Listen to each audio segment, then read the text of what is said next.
Hey guys, Brandon here. So the other week I had my most bookmarked tweet. I got 160 bookmarks.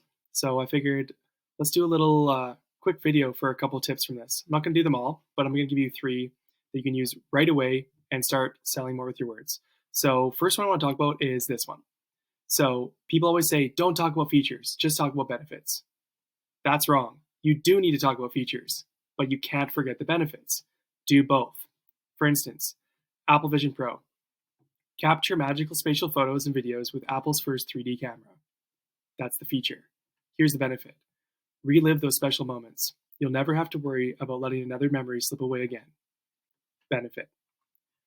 Another one is use formulas. I'm noticing a lot of writers in their writing lately, in their copy, they're not following formulas and it's biting them in the butt. So one of my favorite formulas is PAS because it's so simple. There's only 3 steps. Problem, agitate, solution. Introduce a problem, agitate it, so lean into the emotions behind it and the pain points, dig in there, use some imagery, then present a solution.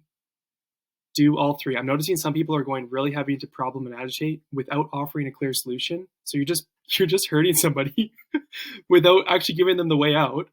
But then other people are skipping over problem and agitate completely, and they go right to the solution, which means like people don't see the reason why. Oh, I don't care about your solution because they don't know. You need to tell people their problem, agitate it a little bit, and then give them a solution. Boom, boom, boom. One more thing from this list I want to share right here. Numbers.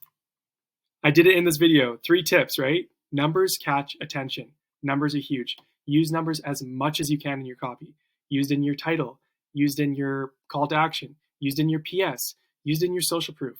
Wherever you can use numbers, use numbers. It captures people's attention and it keeps people's attention. But one of the most important parts is it actually makes people believe you more. So you should use numbers in your social proof if possible. Here's an example. Last month, 7 people in our program closed their first $1,000 client. Boom.